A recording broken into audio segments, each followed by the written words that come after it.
Hello, people. Welcome back to another video by your good friend Chad Marco, Big Anarchy, super. Make sure you attack the like button and subscribe and all that good stuff. And let's get right into it. So I'm sure you all know Jordan Peterson. Jordan Peterson has become a pretty significant figure in terms of internet personalities. You can find his, like, whenever I see his videos, they have like just a ton of views. He's immensely popular. In general, most people would consider him to be somewhat of a self-help guru. He's known for giving practical advice to young men as far as how to navigate through the world and dealing with personal issues and different problems facing young men in modern times.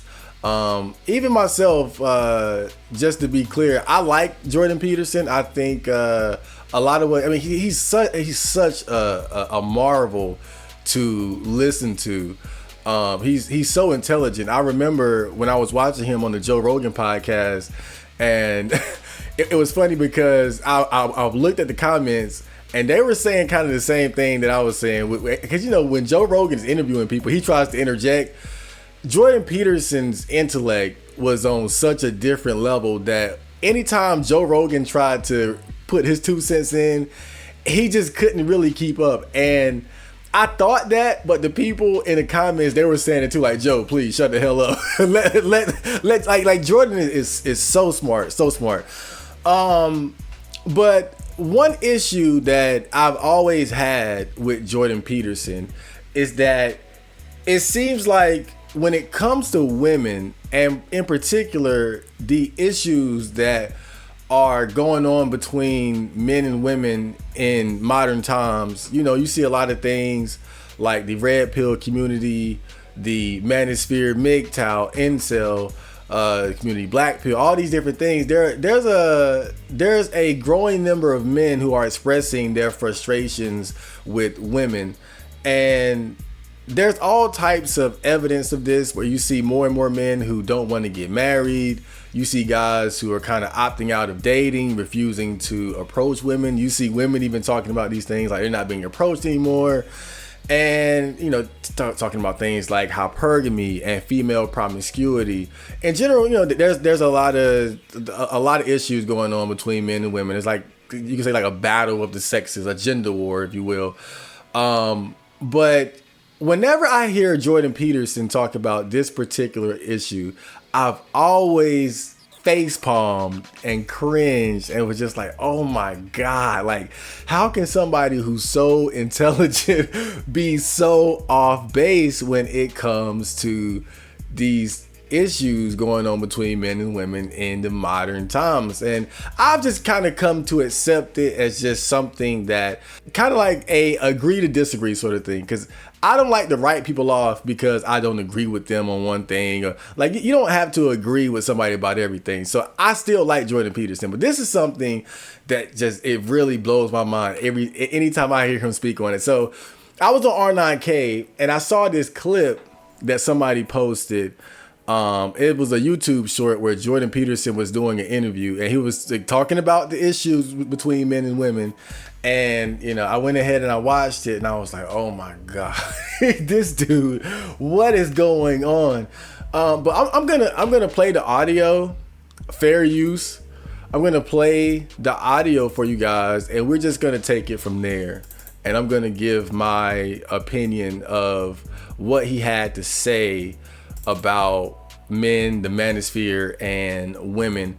But before I do that, I just want to make this perfectly clear. You know, I haven't watched this whole interview. Like, it's so unfair to take a 30-second clip and try to judge somebody's entire argument, or try to take a belief, a philosophy, and condense it in the like. It's unfair, and I just want to put that out there that, like, my critique of what he has to say is based on a 30-second clip, but I'm confident that I kind of know where he stands because I've heard him speak on these things before.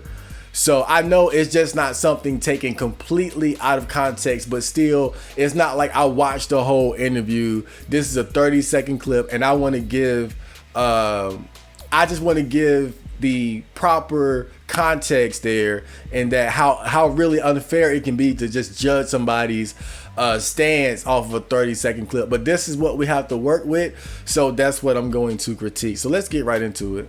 One of the things, make sure it's turned up. Okay, hold up. Here we go. And we're gonna take it step by step. I'm gonna try to decode what he's saying here.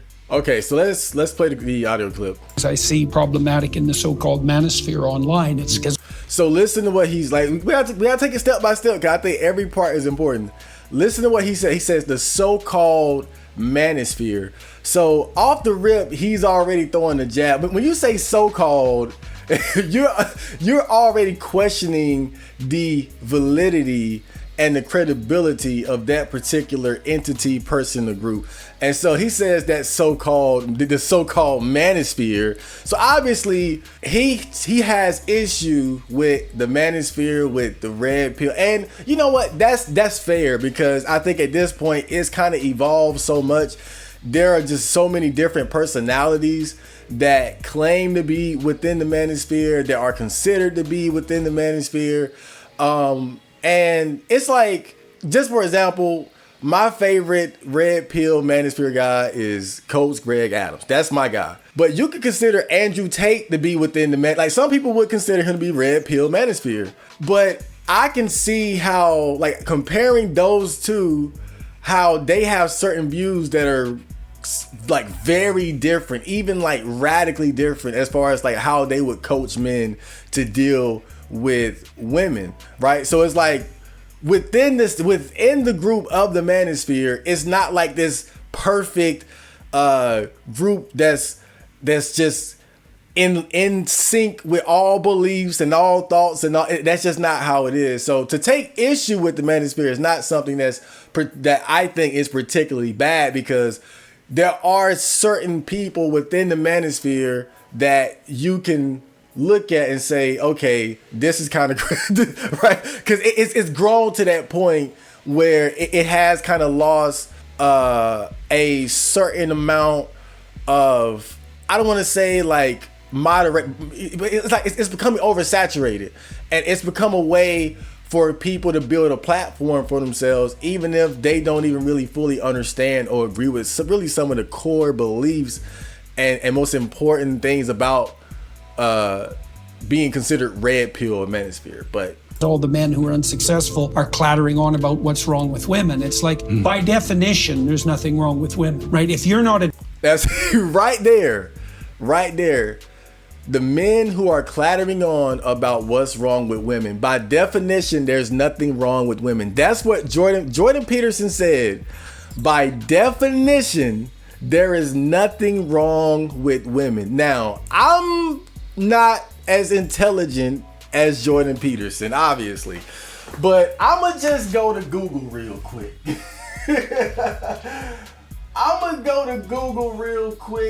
And I'ma just type in woman definition. So it says, woman, an adult female human being, a female member of a workforce team, etc., a female person associated with a particular place, activity, or occupation. Similar, lady, adult. So what I'm saying is, what definition says there that women are not wrong? Women can't be wrong. A woman belonging to a particular all right, now I'm being kind of cheeky here, but what I'm assuming, and I've heard people do this before, I'm assuming that what he's doing is he's appealing to the nature of women when he says that. And again, it's not like Jordan Peterson is here to defend himself. So I have to make assumptions about what he's meaning when he said that. On the surface, it sounds completely goofy, and it kind of really is.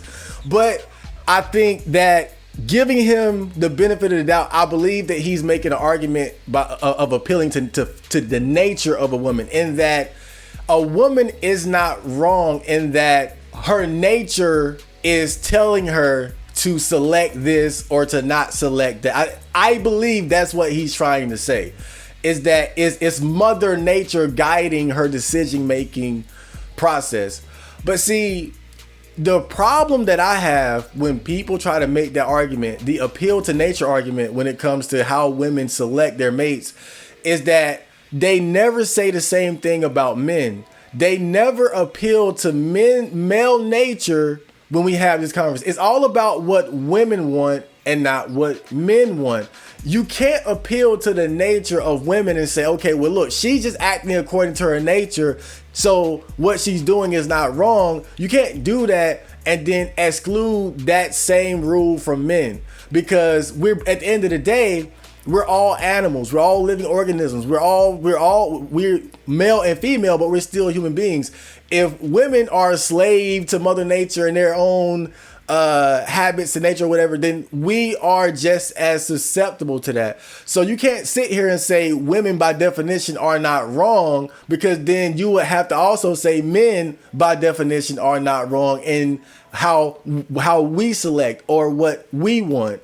So that's the first thing that I really wanted to, like, and not only that, but you also have the obvious, right? In that when you look at women and their mate selection, I mean, let's just be honest. Like, I'm talking from my own personal experience, according to the environment that I was brought up in. You guys know that I'm an African American. I've been everywhere from the projects to the country to the small city to the low income house. Like, I've seen I've seen pretty much every level of like low level to middle class black living, right? I've seen everything within that range. And one thing that is very common to see is women selecting men who are, quite frankly, fucking degenerates. Drug dealers, gang bangers, bums and scrubs, guys like me who live with their mama. Right? Like, I see this very often. And so obviously when women select men like this, it leads to negative outcomes and consequences. And so you can appeal to nature all you want, but when it comes down to it, people don't really care about that. People care about the tangible end results of the actions that you've made. And so to say that women can't be wrong when you see so many examples of women selecting what any reasonable person would say is the wrong type of guy. It's like if you have a daughter and you see her deciding to select a drug dealing gangbanger, you're not gonna say, well, you know, she's selecting according to her nature, so I'm not going to intervene. I'm not going to counsel her. I'm not going to discourage her from this decision making. If that's your daughter, you're going to intervene and say, hey, look, don't. In fact, I told my own niece, I gave her a whole speech about telling her, like, look, I get it, you at the age where you start to check out boys and stuff, but I'm telling you, if you start dealing with these guys out here who are gang banging and drug dealing, you're gonna end up miserable. You're gonna fuck up I told her straight up, you're gonna fuck up your whole life. And so my point there is just that to absolve women of responsibility and to act like they can't select wrong, or their preferences can't lead them and other people to a bad destination, it's madness. It's madness of the highest order. Adapting yourself to women. It's not the women yourself. If you're not adapting yourself to women, it's not the women's problem. Yeah, right. Exactly. It's your problem. And that's... If you're not adapting yourself to women, it's not the women's problem, it's your problem. So the issue here, and see, this is one of the reasons why I don't really bother with dating, is because it's obvious now that in current times, on average, women tend to have more value than men on the dating market. Some people would call it sexual market value, whatever. And so that has allowed women to kind of set the pace in terms of what they want, what's acceptable, what isn't acceptable, and how you have to conform, or how much you would have to conform and compromise to gain access to their affection, to their bodies, etc., etc. I think an example of this would be, it's kind of like that article where they were talking about how women say that they would reject a guy for having a Android instead of an iPhone smartphone. So if you're talking about adapting to women, then an adaptation would be, okay, let me put the Android up and I'll get the iPhone. Let me drop the New Balances and put on the Jordans. Let me cut my whatever. It's adapting in terms of trying to attract women is basically compromising and altering your behaviors, appearance, or whatever the case may be, in order to appease what women want. Now, see, the problem with this, I think, is sort of twofold. One is that, individual people have typically their own sort of style and personality and tendencies and things like that.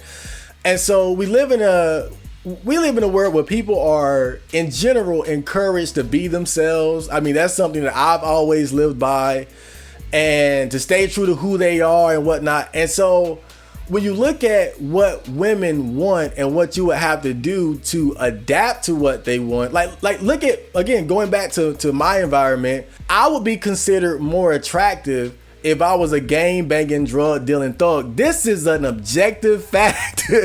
I would get more bitches as a top ranked gang banger than I would as a guy going to church every Sunday with a job, living a righteous, clean life. I would be more attractive to more women if I lived a criminal lifestyle. That's just what it is. Like that's a lane. And I'm not saying that's the only way to adapt. I'm just saying, like, this is an example of the flawed way of the flaws of thinking in terms of, okay, I have to adapt to what women want, because now you're being led by the nose by what somebody wants, and you're not even taking into consideration their own moral compass, or if they even know right from wrong, or if like where is their preferences and their desires going to take them, and where is it going to take you trying to adapt to that? Are you going to lose important aspects of who you are, or be led astray down the wrong path trying to impress somebody just because you want to get into their pants? And in order to do that, you have to display the behaviors and appearance that makes their pussy tingle. And I think that the other problem, again, it's allowing women to set the pace. It's creating a situation where women are leading the men, if you really think about it. Because if we have to adapt to what they want, then they're sort of writing the script. They're carving out the path in which we are to walk. And see, how you feel about this might differ. I'm kind of middle of the road because I'm not one of these anti-feminist guys, but I do know this. Most women still have the expectation that a man is going to lead their relationship, that a man is going to be a leader. He's on the front line. He's the general, the commander, all this and that, right? But when you think about the idea of, again, having to adapt to what women want, what if what they want isn't in line with the path and course that you feel that you need to walk in life? And the other problem with this is that, again, it's focusing too much on one side. It's not only that men, if they want to be successful with women, have to adapt to what women want, women also have to adapt to what men want, whether people recognize it or not. And I know that sounds crazy because of the imbalance in terms of value on this in terms of sexual market value between the average man and the average woman. The fact, because when you say women have to adapt to what men want, it's like, what? Because, men are the ones who are struggling to get dates. Men are the ones who are having issues in terms of at least having options. Women aren't. But let me play it a little bit more, and then I'll finish my point there. By definition, and it's the same thing in relationship to your relationship to the world, is that if your sacrifices aren't being rewarded, the right question to ask is, how am I prideful and blind? Not, how is the world constituted in an ill-gotten manner? Oh boy. Okay, so we'll get to that last part first. I mean, we'll get to that last part later. But going back to the adapting thing, right? So the problem with what he is saying is that it's looking at it exclusively from a position of men having to adapt to women. And so what the problem with what he's saying is that he's completely ignoring the reality of that this is a two-way street. See, what he's basically saying is that whatever a woman is doing, whatever the case may be, it doesn't matter. Just adapt. Just go for it. Just right. But what you have to understand is that everything that we're seeing in terms of how men are responding to what with the changes in women and how women are changing, that is the adaptation. When guys are going their own way, that's an adaptation. When guys are adopting a red pill philosophy and saying, I'm not going to get married, I'm not going to cohabitate, I'm not going to do this, I'm not going to go out on dates, that is a adaptation. See, this is the issue here, is that Jordan Peterson doesn't realize, maybe, again, I can only speculate, a good 30-second clip.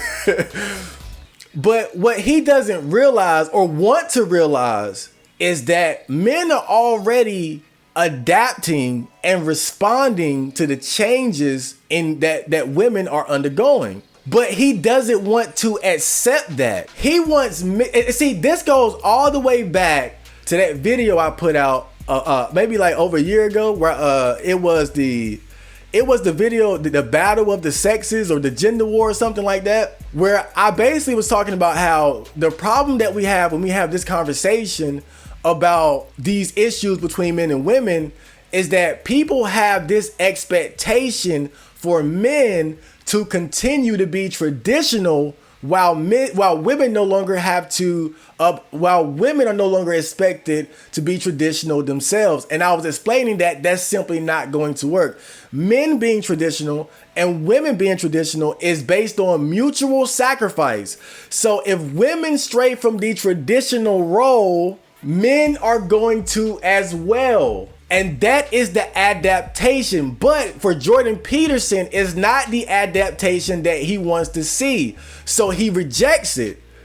And see, I think ultimately the reason why we're not going to make progress here is because nobody, well, not say nobody, but a lot of these guys are not willing to hold women accountable for their side of what this problem is. And is that if you want men and women to be traditional, both have to play that role because it requires mutual sacrifice. It's just like a business. If you want to come to some sort of business agreement between two wealthy companies or something, it has to be mutually beneficial. You can't sit here and say, look, women are never wrong. They're going to do what they do, just adapt. You can't say that because the adaptation is going to occur, but it's not going to be what you want. Because what Jordan Peterson wants is that he wants men to continue to be traditional for women, but he doesn't hold women to the same standard. And that's why I've always taken issue with this man. It's the same shit. It's just like that video that came out by Steve Harvey when he did the interview with Shannon Sharp on the Club Shay Shay podcast, where it went viral that he said, women are the table, women ain't gotta. It's that same attitude. It's that same attitude of men who don't hold women to any sort of expectation. And I'm not even a religious person, but I've studied the Bible with the elders of my mom's church, and I remember even my elder, he was explaining to me that in the Bible it says that a woman for a man is supposed to be a helper. She's not just there to get fucked. Like it is a work role just as much as it is for the man. And what that expresses is that there's expectations from both. Women have certain expectations of men have certain expectations of women. And again, if both are not going to be traditional, it's simply not going to work. And that's why I've always disagreed with Jordan. And I think because people have always speculated about why he holds these beliefs, you know. When I looked at that video, I was reading the comments, and the comment section was full of his fans, and they were saying the same stuff that I'm saying, right? Even they were disagreeing with him. It was like, man, I love Jordan Peterson, but damn, he's still on drugs for this. I was like, yo, like it wasn't people just like butthurt red pill guys like me hating. It was his fans were in the comments saying the same shit. And so then it's like, well, how can somebody who's so aware and intelligent be so off base? And I saw different people kind of speculating on this, and I think perhaps it's because he hasn't been in the dating game for so long. You know, he's been married for a long time. He has an adult daughter. So he hasn't really been active or engaged with modern women in a romantic or intimate way. He hasn't had to deal with the myriad of changes that modern men have had to deal with that have altered how dating operates. So maybe that kind of contributes to it. I think some of it could be the fact that he's a religious person, and him being religious, I think that could cause him to take issue with some of the manosphere and red pill ideas, because one thing that is pretty solid across the board when it comes to red pill content in the manosphere is discouraging men from getting married, which is really sort of opting out of the system. And I think that Jordan Peterson, you know, he has some fringe takes for sure, but I still think that overall he's very much about getting people to invest into the system, slave for the system. Just like that last comment that he made where he said, if your sacrifices aren't bearing reward, it's all your fault. There is nothing outside of you, right? Like, you know, if you're a slave on the slave boat, it's your fault.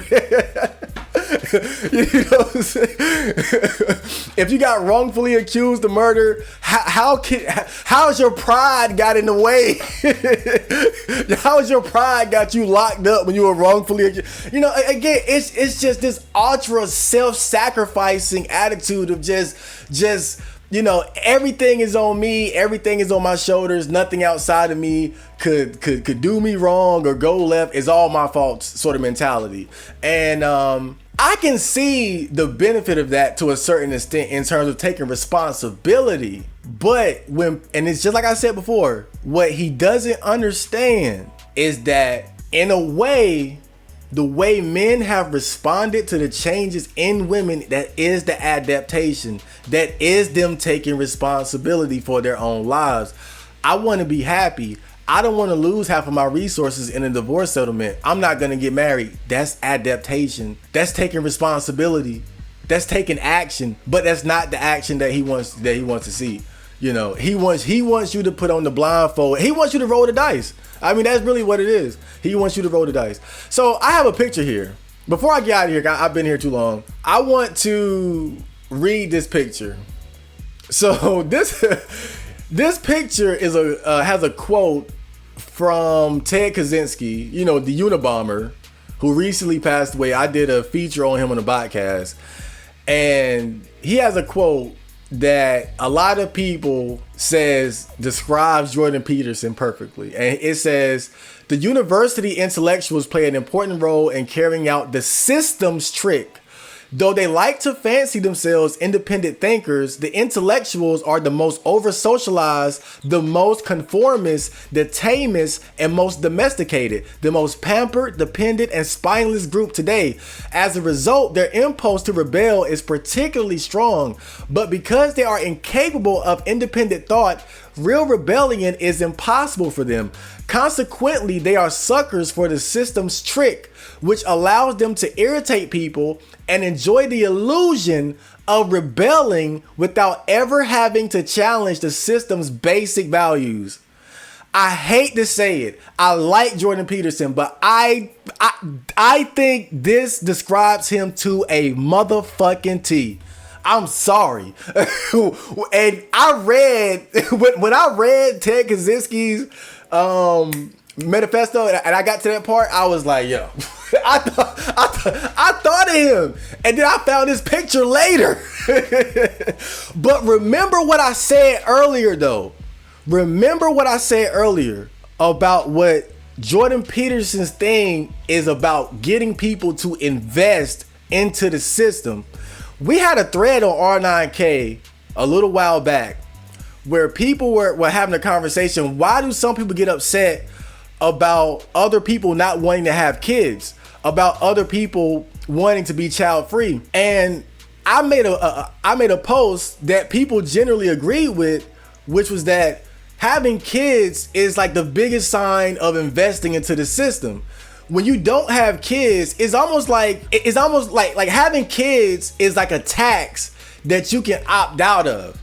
And so after that, the whole conversation kind of centered around like bachelor's tax and taxing people for not having kids. But my point is that the reason why I think the Manosphere bothers him so much is because when it comes right down to it, the guys in the Manosphere are teaching men and encouraging men to opt out of the system. And marriage is one of the biggest examples of that, because marriage is a contract that involves the state in your relationship, where the state is going to have a preference for the woman should there ever be any sort of issue, and is going to make sure that she is compensated for marrying you, amongst other things. Right. And so I believe, and when you look at this quote, carrying out the system's trick, he says system several times. I believe that when it comes right down to it, Jordan Peterson, and I'm not trying to say this makes him a bad person, but I think the fact is he's invested in the system. And that's why the Manosphere bothers him. That's why he doesn't like the Manosphere, because the Manosphere is about opting out of the system, because it believes that the system is not for us, that the system is deceiving us, manipulating us, hurting us, harming us, and that it needs to be overhauled or not dealt with at all.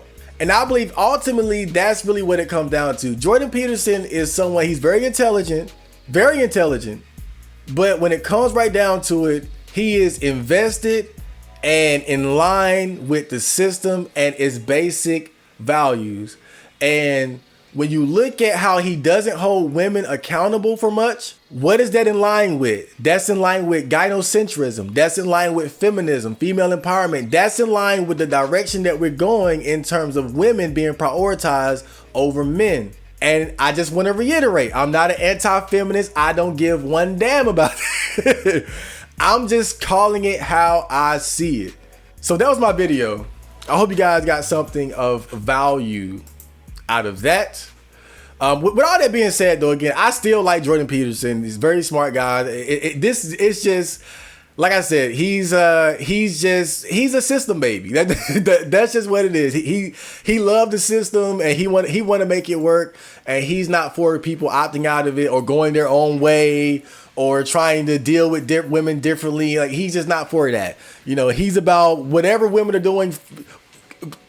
Just grip your bootstraps, put a helmet on, and just deal with it. Happy wife, happy life. That's him. So I hope you guys enjoyed that, and I will see you guys around. Johnny.